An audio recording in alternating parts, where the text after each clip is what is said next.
Hello everyone. Are you looking for an ultra cheap $500 kind of build that would rival a friend's PS5 potentially? I've looked up some options that we have currently on the market. It's August of 2023, and this is what I came up with for a potential build.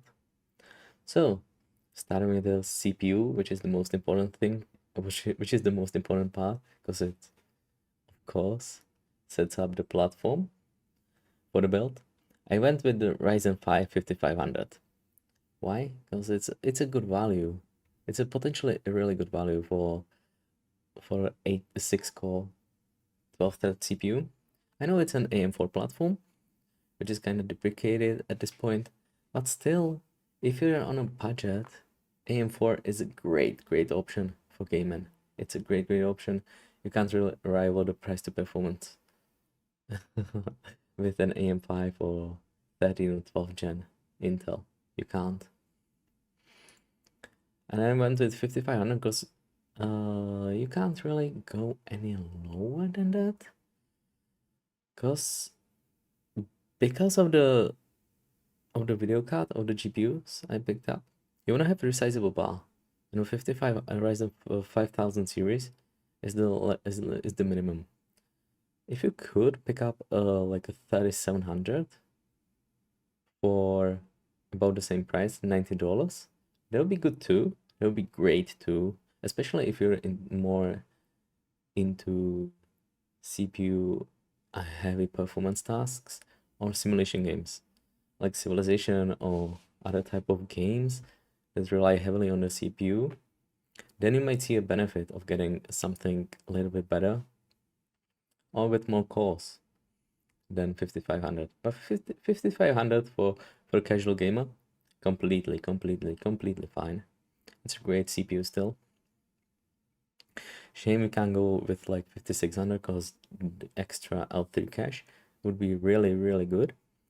But I got some options as well on the used market. We'll see what we can pick up new and then compare it to what we can potentially pick up on the used market to replace some of the components to maybe get a better result for the overall build. So I went with Ryzen 5500. It's a standard good CPU on AM4 platform. Trusted at this point. It's super stable, reliable. Yeah, what else can you say about it? Then, based on the CPU, I picked up a motherboard. It's MSI by B450M A-Pro Max Micro ATX. The Micro ATX board, it has everything you need. There's two, yeah, here it is. There's one PCIe slot, one NVMe slot, 2 slots for your memory, and of course, AM4 socket. It's super basic, super bare bones, but will do the trick just fine. And I went with the B450 instead of A520, just because of the potential slight overclock. Because even this board can handle a little bit of overclocking of the 5500 that you wouldn't be able to do on the A520 chipset. So that's why I chose B450, but be careful. B450 chipsets might not work out of the box with the 5000 series. It depends. It depends on the BIOS version. They usually do at this point because of the latest BIOS. Latest BIOS should work for quite some time, so you should be safe. But just bear in mind that it might not work. It should be listed on the box. It's usually listed somewhere on the box if it is. And if it's not, you would have to flash BIOS. But that's not hard either. Usually. Usually goes well. So yeah, that's why I chose B450 motherboard instead of A520, and this is just a basic one from MSI. Nothing fancy about it. Then what we got? And yeah, oh, also I forgot. Thanks to the 5500 that has a weight cooler, very stealth cooler, which is enough to get you started. You don't need the CPU cooler. it will cost you another like 30 bucks extra. Then we got, I just went with the basic stick, like the cheapest I could find, 3200 CL16 memory. It's a 16 kit, 2 sticks of 8 gigs of memory. It's gonna be great for dual channel. So yeah, that's about it. Nothing fancy about those. Just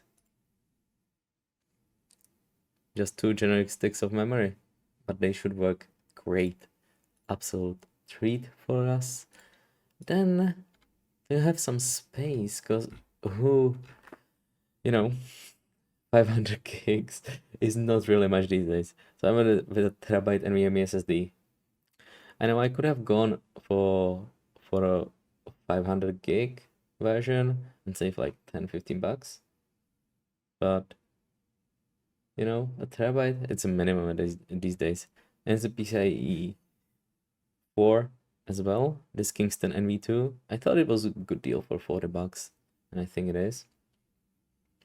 So nothing fancy about it. Really, it's just one of the cheapest drives, but should work the trick nicely. And you need the storage, of course. Then I picked up a couple. You can see, oh, you can't see. Just the total is like 738. That's because I got 2 GPUs, each for $200, pretty much, with some rebates and stuff, mail-in rebates. That would still push it over $500, but you can omit the case or go with some cheaper options on the storage. Get a 500 gig SSD, or maybe potentially, but don't do it, get a cheap power supply, because $65 for a $500 build in with being spent by a power supply, it's a huge chunk, but it's also a super important component, but we'll get to it later. So I got 2 options for the graphics card, for the GPU. It's A750 Arc GPU. I know what you're thinking, Intel Arc. It's not really a trusted platform, but I think it's a great value. It really is. If you don't care about ray tracing performance or other NVIDIA stuff, then going with A750 against RX 6600, which are pretty much the same price, $200, I think is a good value. And also, the A750 has AV1 encoder. If you wanna stream, potentially, if Twitch ever allows it, then you could use AV1 encoding, and it's gonna be huge for a stream. It's gonna be a great quality increase. So yeah, I would go with the A750. I know it's not a trusted platform, and it might have some drivers problems,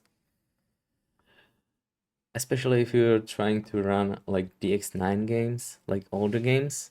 You might get into some issues, but I think Intel is really trying here, and I would give them a pass for that. Yeah, for a casual gamer, you'll be fine. 1080p high, 1440 medium. You're fine. Even in AAA games. You will be fine with Arc A750. And especially if they are on DX 12, then you're more than fine, because Intel keeps bringing a little bit of performance boost every time they update drivers. And I think, yeah. I know not many people trust it, but I would go for it. A750 instead of RX 6600. But moving on, then there's just a generic case, micro ATX case for $35. You can omit that. Like, really, if you're on a super tight budget, cardboard box is your friend. We've all done it. So yeah, you can omit the case or get it later. It's just whatever, 35 case, like the cheapest case I could find. And then we have EVGA 650 watt 80 plus bronze, 80x power supply. Yeah, I'm not too stoked about it. It's like one of those lower quality EVGA ones, but it's still EVGA power supply, and you might get away with like, especially for this low power build. It's not, if you're not gonna be overclocking massively, you'll be fine with like 500 watt easily. When I just went with the 650 just for potential future proofing. If you wanna get like a fancier GPU later, like for example, I don't know, 3070 or 4070 even though that might be a little bit unbalanced with a 5500, but even that is an option. 4070, that would be enough. 650 watt power supply would be enough for that in this build. So yeah, that's why I chose the 650 power supply. It was one of the cheapest 650 power supplies I could find. It's 80 plus bronze, it's nothing fancy, but it will do the job right. It will do the job fine. So let's see what we can potentially change and get. What a good deal can we get on a used market for some of those components, especially for the CPU and the GPU. Because you can go really well, you can save a couple bucks on like memory sticks. Yes, you can. I wouldn't get used SSDs. No, that's not worth it at all, because you don't know how many cycles they went through, and they might fail any minute. If you get like a used SSD that's been in the machine for a couple of years, the sectors might start failing super soon. So I wouldn't get that. I would advise against it. But you can, total is like 530. You can omit the case, that's gonna push it below the 500 mark. You can get a cheaper power supply, a little bit less power hungry power supply with 500 watts max output. Yes, you can. You're gonna save a couple dollars on that. I wouldn't do that, but you can.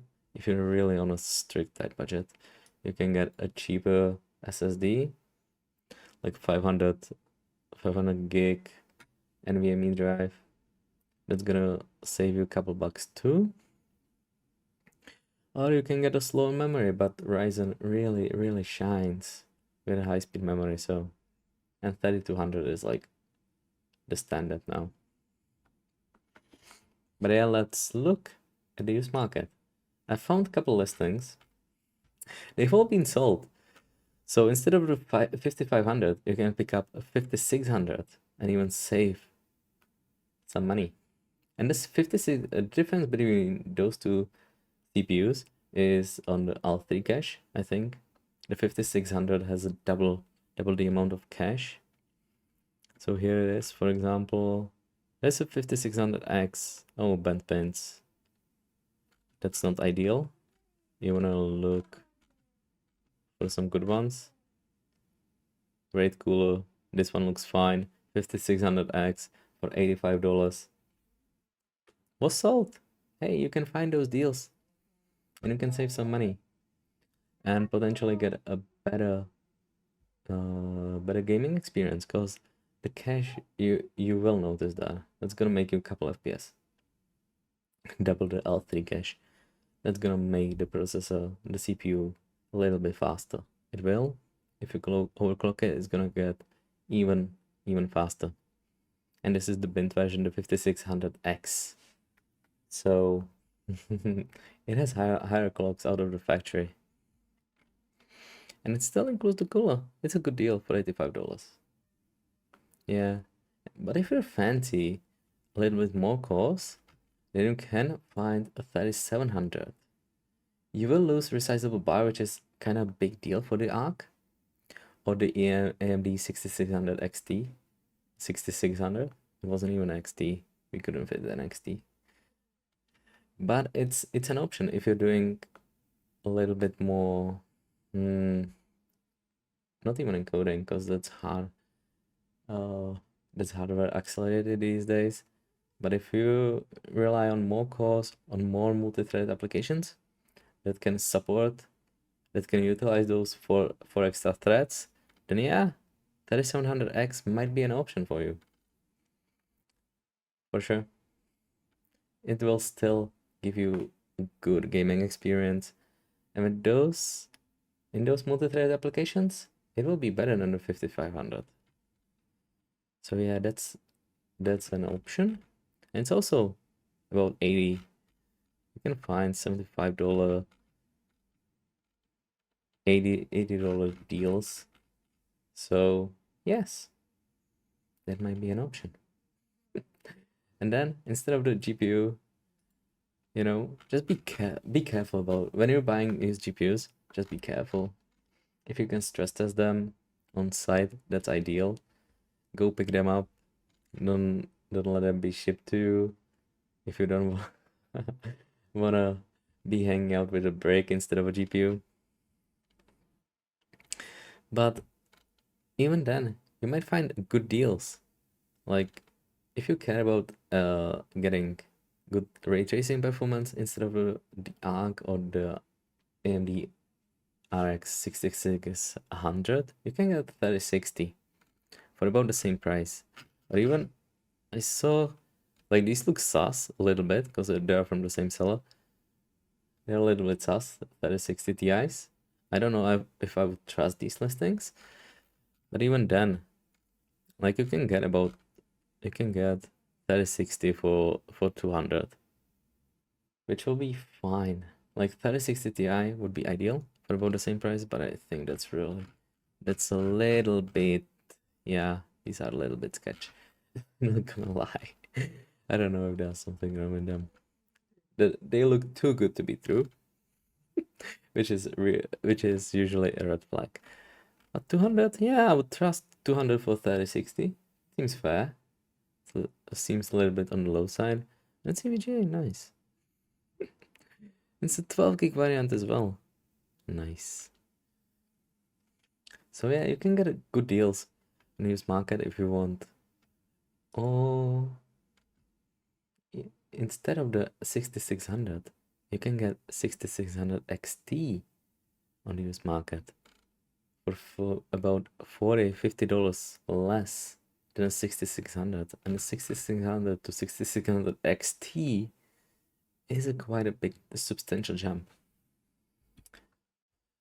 So yeah, I don't know, it's hard on the AMD side. If you wanna get like a used graphics card, because a lot of them might have been used for mining, yes. So you wanna ask the seller, you wanna potentially see it if it was working, you know, all that stuff. Run it through a benchmark ideally. See it working, see it's not artifacting or doing some weird shenanigans. But yeah, I think getting a used GPU is a good deal, usually. And this is just a variant. Oh, I've been ranting for way too long. I hope I helped someone. This might be the end. If you liked, like and subscribe potentially for more content. And if you got any questions, feel free to comment below. And I'll see you some other time. Bye.